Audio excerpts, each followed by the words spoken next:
Hi everyone, I'm Danny Polis. I'm head of the IJ's branding team for the IJ Practicum, and today I'm here to show you some of the safety features of our current Apple products, including the iPhone, the Apple Watch, and one of Apple's newest releases, the AirTag.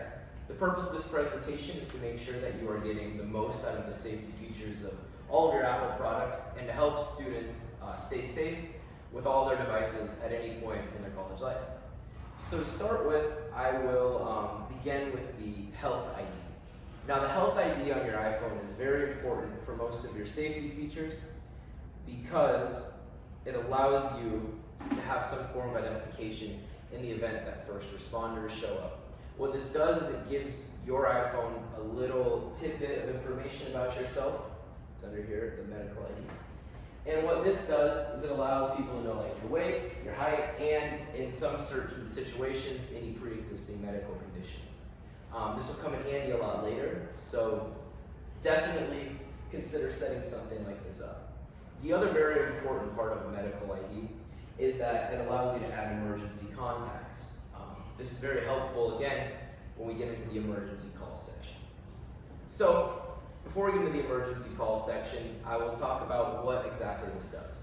So, when you initiate an emergency SOS call on your iPhone, you alert the local authority dispatch number. So in our case, it would be the local extension of 911.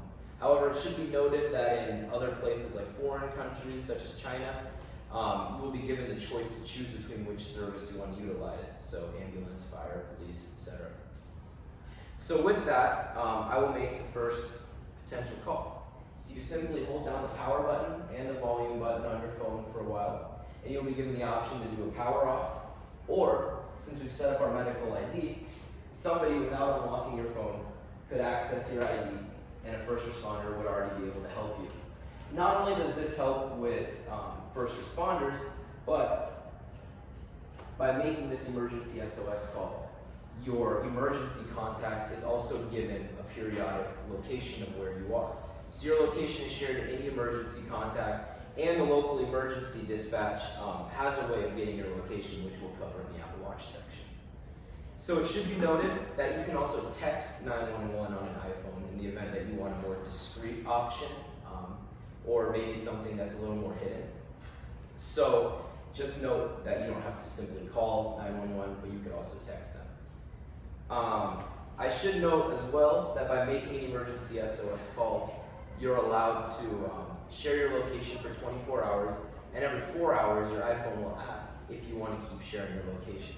This not only protects your privacy, but it also stops redundant location sharing and anything that might come from that. So moving on to the Apple Watch, what we have here is a very similar function as the iPhone.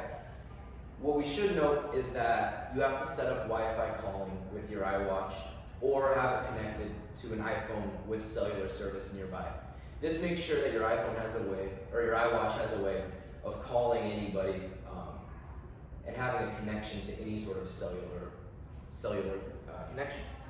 So if we go back to our settings, we can set up Wi-Fi calling. And for simplicity's sake, I will skip past the actual setup, but I will direct you to where to go. So you want to set up Wi-Fi calling here under calls, and then you want to do add Wi-Fi calling for other devices. This will lead you to a little form to fill out, and once you hit continue, this will allow you to make sure that all of your devices are connected to Wi-Fi calling. What this does is it gives your other devices connection to a Wi-Fi network, which would act as a cellular network. So you can make a phone call in the event that your phone's not there. This works with iPads, iMacs, laptops, and then of course the Apple Watch. So now that we have some calling functions set up, we can make an emergency SOS call on the Apple Watch. You simply hold down this power button to the right under what we call the crown, and it will pop up with the same exact options that we had earlier. So you will have your medical ID switch, your emergency SOS switch, and of course the power off switch. You have the same capabilities with this as well.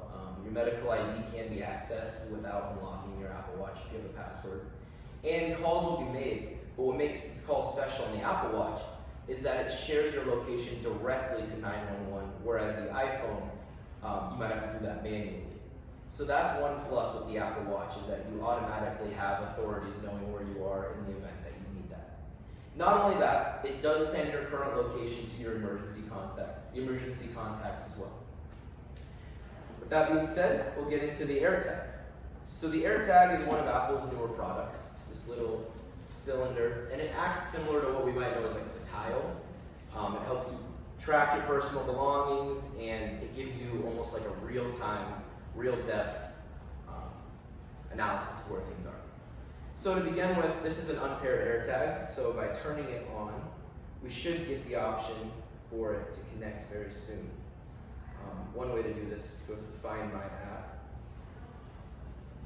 and it'll pop up right there. Given that this is Scott's AirTag, I won't connect it to mine, but you would simply hit connect. And what this does is it gives you a real-time view of where this thing is. So say it's right here, your iPhone will appear with a little dial, and it'll move in respect to where the AirTag is. So this can really help with your belongings in the event of like your backpack getting lost, your wallet getting lost, or if somebody else has access to your Find My network, as you saw earlier with the Find My Friends tab, this will help you track yourself. So with that being said, thanks for coming.